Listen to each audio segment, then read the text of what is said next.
Hi, Andrew Bell with you. And before we get into this week's report, let me give you some breaking news. Prime Minister John Howard has just agreed to speak at our Business Meets Sports lunch coming up on the 20th of March this year. Now, I'm going to be doing I'm going to be interviewing about things from the past, from when he was a young lad, all the way through, the things that shaped him as a man, and then, of course, all the current things that are happening in the world today, happening here in Australia. He's a fascinating man, probably regarded as the wisest politician we've had in a long period of time. And of course, the other half of our lunch is a feature of sport. And this year we're featuring the Titans, and haven't they been going through some changes? Some new additions to the ownership team, in addition to Brett and Rebecca Frizzell. We of course also have Gordon Tallis, and we have Matthew Johns, and boy, is he a character. And we have head coach Josh Hannay. And it's going to be a really fascinating interview of that team as well. So don't miss our booking. We're not far away. On screen now is the advice as to where to go to make a booking. I know this is going to sell out really quickly, so please don't delay. Grab a table if you can, get some friends together, get some of your business partners together, get some of your staff, whoever it might be, get a table, come along. That'll be the lunch of the year. Now, aside from that, it doesn't matter who I speak to. Everyone's saying the same thing. 2026 has started incredibly busy. There's lots happening across many fronts, and despite some cautionary comments from the Reserve Bank Governor and economists, there also seems to be a renewed sense of optimism in the air. With inflation lifting again, the first figures of 2026 showed inflation at 3.8.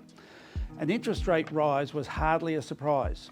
Interest rates remain the Reserve Bank's bluntest tool to control inflation. Their mandate to keep inflation between 2 and 3%, and rising rates is designed to slow down and ease that pressure on labour, materials and production over time, and therefore bring inflation down. So yes, we began the year with a 0.25% rate rise.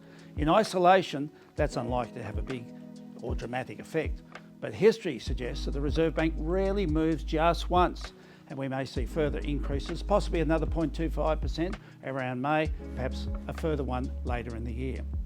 Housing costs are now the singular largest contributor to inflation, growing at 5.5% annually, driven by rents, construction costs and energy prices. Importantly, these pressures are largely supply-driven rather than the result of excessive demand.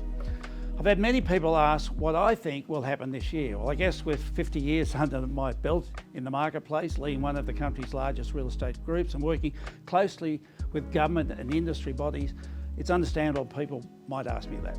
But the truth is, no one knows exactly, although history does give us clues. One thing we often see after a rate rise is not an immediate slowdown, but a short-term lift in activity as buyers move quickly to lock in fixed interest rates.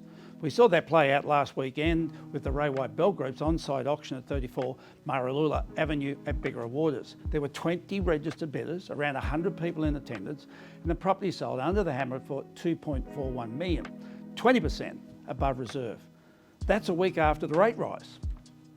Now on screen now is a comparison of interest rates over the past 30 years. We've become historically used to low rates over that recent times. But I remember strong markets in the past, back in the 1990s, for example, when rates were as high as 18%. So that doesn't always mean high interest rates means a slow market.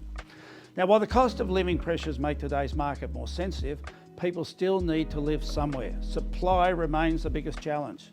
We're not building enough homes to meet population growth, and many owners are choosing not to sell, further restricting availability. That imbalance continues to underpin the demand for real estate. The real impact of rising interest rates isn't just higher repayments, it's reduced borrowing capacity. Each increase can reduce capacity on an average loan of borrowing of around $15,000, meaning 3 rate rises could reduce borrowing capacity by $45,000 and significantly more on larger borrowings. That's what slows the market. The real wildcard for our markets probably are global. Geopolitical tensions, trade disputes, broad economic uncertainty. Even so, while price growth may slow, some regions could see modest declines. It's hard to see the Gold Coast doing anything other than continuing to perform strongly, albeit at a more sustainable pace. After 5 years of exceptional growth, actually that would be healthy. So that's it for this week, but please get your bookings in for this fabulous Ray White Bell Group, Business Meets Sports, John Howard and the Titans. It's going to be a fabulous afternoon. Great networking for anyone in business, but for others, come along and see John Howard in particular, one of the great thinkers of our time. Look forward to being back with you in a fortnight's time.